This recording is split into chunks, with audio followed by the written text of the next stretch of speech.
نبی کریم صلی اللہ علیہ وسلم کی ہدایات محرم کے بارے میں موجود ہیں۔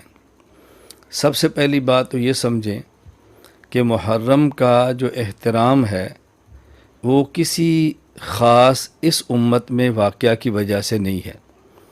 یہ بات میں اس لیے واضح کر رہا ہوں کہ عام طور پہ لوگ یہ سمجھتے ہیں کہ محرم کی عظمت حضرت حسین رضی اللہ تعالی عنہ کی شہادت کی وجہ سے، حالانکہ ایسا ہرگز نہیں ہے۔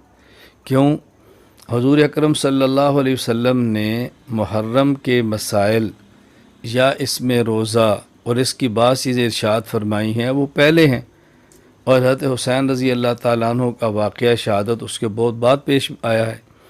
تو محرم کی فضیلت یا محرم کا روزہ یا محرم کی حرمت یہ اس وجہ سے نہیں ہے کہ اس میں حضرت حسین رضی اللہ تعالیٰ عنہ کا واقعہ پیش آیا ہے۔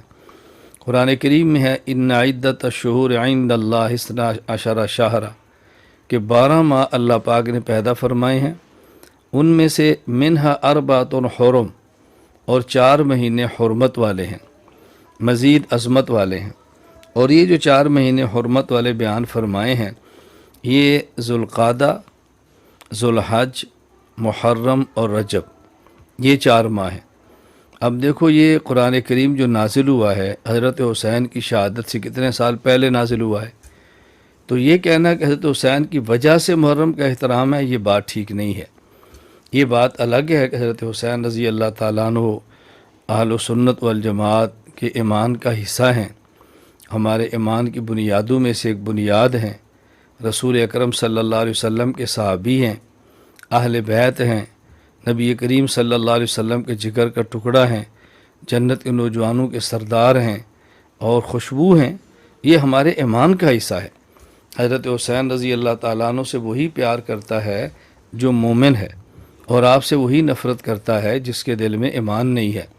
مومن ہو اور صحابی رسول، مومن ہو اور اہل بیت، مومن ہو اور پیغمبر کی اولاد سے پیار نہ کرے، یہ کیسے ہو سکتا ہے؟ میں صرف یہ سمجھا رہا ہوں کہ جو واقعہ محرم ہے اس کا عظمت یا حرمت واقع حسین اور واقع شہادت حسین کی وجہ سے نہیں ہے۔ اس مہینے کو غم کا مہینہ سمجھا جاتا ہے، اس وجہ سے لوگ کالے کپڑے پہنتے ہیں، بھی غم ہے۔ تو محرم الحرام کو غم کا مہینہ سمجھنا اور غم کا مہینہ سمجھ کر کالے کپڑے پہننا یہ مردوں کے لیے بھی حرام ہیں، عورتوں کے لیے بھی حرام ہے۔ غم کا مہینہ سمجھ کر کالے کپڑے پہننا مردوں کے لیے بھی حرام ہے اور عورتوں کے لیے بھی حرام ہے۔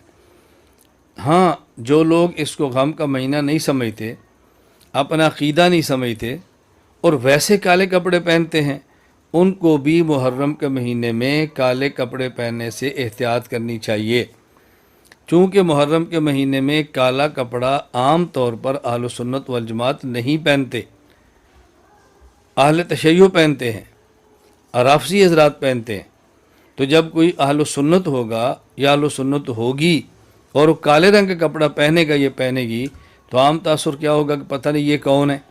تو ایسے موقع پر اپنے لباس کو اس طرح رکھنا چاہیے کہ دیکھنے سے پتہ چلے کہ اس کا مذہب کیا ہے، اس کا مسلک کیا ہے۔ تو محرم کے دنوں میں کالا کپڑا نہ مرد پہنے اور نہ ہی محرم کے دنوں میں کالا کپڑا کوئی عورت پہنے۔